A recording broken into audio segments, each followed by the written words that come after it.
short story that I seen on Vice a couple of days ago.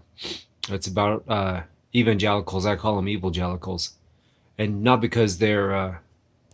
It's not because of the way that they believe in God. I guess you would say it's their approach. It's always fire and brimstone with them. It's like they need Super Satan.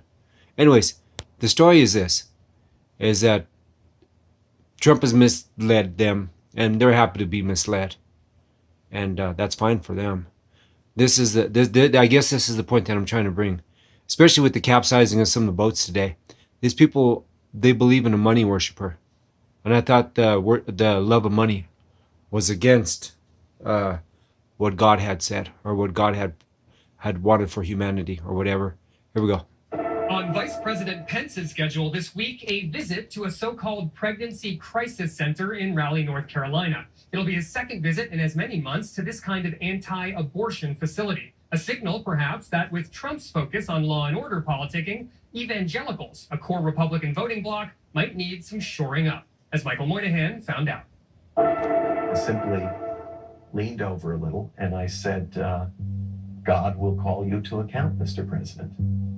In 2016, 80% of evangelical voters cast a ballot for Donald Trump. Despite the more lurid events of his first term, President Trump still enjoys a 72% approval rating amongst evangelicals. I dominated with the evangelicals. A lot of people were surprised. But that support is sagging, if only slightly. Rob Schenck has been one of the country's most effective and notorious political evangelicals. A fire-breathing anti-abortion activist, Schenck fought alongside infamous Alabama Judge Roy Moore, blocked access to abortion clinics, and, with an office on Capitol Hill, spent decades lobbying Republican senators and presidents. But Schenck recently shocked his former comrades by softening his strident message and excoriating them for making what he sees as a Faustian bargain with Donald Trump. And he's urging evangelicals to not only abandon the president, but to embrace his Catholic pro-choice opponent. You're partially to blame. Were you part of a movement that sets, way of speaking that became standard with Republicans? I certainly fostered the culture that we now see embracing Donald Trump and championing Donald Trump sycophantically. I used fear-mongering. I preached hundreds of sermons in which I painted Democrats, whom I at times referred to as Democrats. I sat in many strategy meetings, particularly with fundraisers, who would say, give me more fear and more anger. We should have never done it. It should have never happened. That is the politicization of American evangelicalism. We should have never gotten in bed with the Republican Party. The history of politicizing religion is from bad to absolutely disastrous. And we are living through it now. In fact, I do wonder sometimes if American evangelicalism will survive this. I mean, this is something you dedicated your life to, and you are questioning right now whether that thing survives. And, sorry to be so blunt about it, but what was it all for? We've got a few federal judges. We've got public rhetoric that goes something like, now you can say Merry Christmas again, and no one will scowl at you. Now, some will say to me, no, but you don't understand, with the policies that are in place, eventually we will have fewer abortions while we have children dying in cages on the southern border. How many 14-year-olds and 9-year-olds will you trade for some newborns? That's untenable. Absolutely untenable. Was that the moment with Donald Trump where you said, this has gone too far?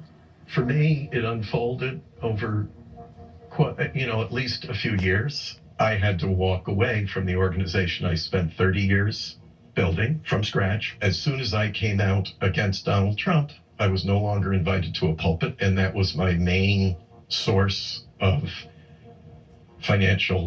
recruiting financial donors for the organization. Money is used to control our voices. I can't tell you how many major donors sat down with me and said, you go against Donald Trump, I'm withdrawing all my financial support. This happened to you, This happened to me. but you went against Donald Trump. I did. I think my colleagues would like to say some of the things that I'm saying now about Donald Trump, but they can't risk $100 million a year budget. But they risked something else. They certainly risk their integrity, their inner peace, and very often their families. Very often. And that's tragic. So there's a lot placed at the altar of Donald Trump. We just heard the Republican National Convention said we don't have policies No anymore. policies. We have no platform. It's whatever Donald Trump feels like doing today, this afternoon, tonight, tomorrow, Friday. It's all him. That's exceedingly dangerous. To me, that's the definition of a cult. What you have in the Republican Party now is a religious cult. If you look at the Democratic Party, its policies are far more consistent with what I call Sermon on the Mount and Matthew 25 priorities. Because you're, I mean, to be clear about this, you're very much in the minority. We're always going to be in the minority, but minorities can do very important things in a democracy.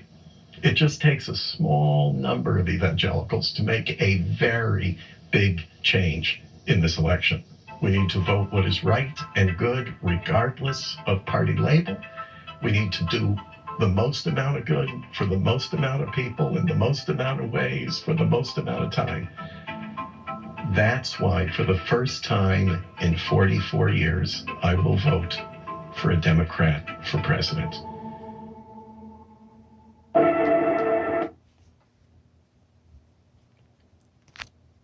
Trump has made a cult of dumb morons, if you ask me. Because when he goes down, he's going to take them all with him. And I think this time, they're not going to sit back and say that they were fooled. Because we're all going to say, no, you weren't. And I think that's what they fear the most.